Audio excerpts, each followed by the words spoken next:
ಆತ್ಮೀಯ ವೀಕ್ಷಕರಿಗೆ ಸ್ವಾಗತ. Welcome to the study circle. ನೀವೇನಾದರೂ ನನ್ನ ಚಾನಲ್ನ ಫಸ್ಟ್ ಟೈಮ್ ನೋಡ್ತಾ ಇದ್ದರೆ ದಯವಿಟ್ಟು ಸಬ್ಸ್ಕ್ರೈಬ್ ಮಾಡ್ಕೊಳ್ಳಿ. ಇವತ್ತಿನ ಒಂದು ವಿಡಿಯೋದಲ್ಲಿ ನಾವು ಸ್ಟಾಫ್ ಸೆಲೆಕ್ಷನಲ್ಲಿ ಕರೆದಿರುವ ಜಾಬ್ ಬಗ್ಗೆ ನೋಡೋಣ. ನೇಮಕಾತಿ ಹೆಸರು ಸ್ಟಾಫ್ ಸೆಲೆಕ್ಷನ್ ಕಮಿಷನ್ ನೇಮಕಾತಿ. ಹುದ್ದೆ ಹೆಸರು ಮಲ್ಟಿ ಟಾಸ್ಕಿಂಗ್ ಸ್ಟಾಫ್ ಮತ್ತು ಹವಾಲ್ದಾರ್ ಹುದ್ದೆಗಳು. ಒಟ್ಟು ಹುದ್ದೆಗಳ ಸಂಖ್ಯೆ 8326. ಅದರಲ್ಲಿ ಮಲ್ಟಿ ಟಾಸ್ಕಿಂಗ್ ಸ್ಟಾಫ್ ಹುದ್ದೆಗಳಿದ್ದಾವೆ ಅಂದರೆ 4887 ಮತ್ತು ಹವಾಲ್ದಾರ್ ಹುದ್ದೆಗಳು 3439 ಹುದ್ದೆಗಳು ಹವಾಲ್ದಾರ್ ಹುದ್ದೆಗಳಿದ್ದಾವೆ. ಈ ಒಂದು ಹುದ್ದೆಗೆ ನೀವೇನಾದರೂ ಅರ್ಜಿ ಸಲ್ಲಿಸಬೇಕು ಅಂದ್ಕೊಂಡಿದ್ರೆ ವಿದ್ಯಾರ್ಥಿ SLCಯನ್ನು ನೀವು ಪಾಸಾಗಿರಬೇಕಾಗಿರುತ್ತೆ.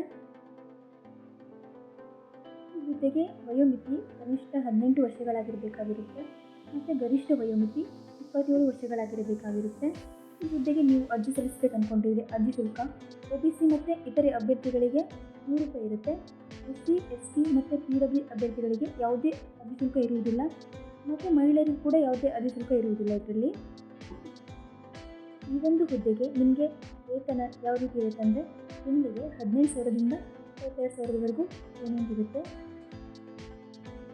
ಈ ಹುದ್ದೆಗೆ ಆಯ್ಕೆ ವಿಧಾನ ಯಾವ ರೀತಿ ಇರುತ್ತೆ ಅಂದರೆ ಸ್ಟಾಫ್ ಸೆಲೆಕ್ಷನ್ ಕಮಿಷನ್ ನೇಮಕಾತಿ ಅಧಿಕೃತ ಅಧಿಸೂಚನೆಯ ಪ್ರಕಾರ ಅಭ್ಯರ್ಥಿಗಳನ್ನು ಲಿಖಿತ ಪರೀಕ್ಷೆ ಮತ್ತು PET ಮತ್ತು PST ಮೂಲಕ ಆಯ್ಕೆ ಮಾಡಲಾಗುತ್ತದೆ.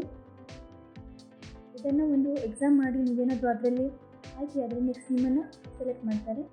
ಈ ಹುದ್ದೆಗೆ ನೀವೇನಾದರೂ ಅರ್ಜಿ ಸಲ್ಲಿಸಬೇಕು ಅಂದ್ಕೊಂಡಿದ್ದರೆ ಪ್ರಮುಖ ದಿನಾಂಕಗಳು ಯಾವ್ಯಾವಂದರೆ ಆನ್ಲೈನ್ನಲ್ಲಿ ಅರ್ಜಿ ಸಲ್ಲಿಸಲು ಪ್ರಾರಂಭವಾದ ದಿನಾಂಕ 27 ಜೂನ್ 2024. ಆನ್ಲೈನ್ನಲ್ಲಿ ಅರ್ಜಿ ಸಲ್ಲಿಸಲು ಕೊನೆಯ ದಿನಾಂಕ 31 ಜುಲೈ 2024. ನೀವು ಅರ್ಜಿ ಶುಲ್ಕವನ್ನು ಪಾವತಿಸಲು ಕೊನೆಯ ದಿನಾಂಕ 1 ಆಗಸ್ಟ್ 2024.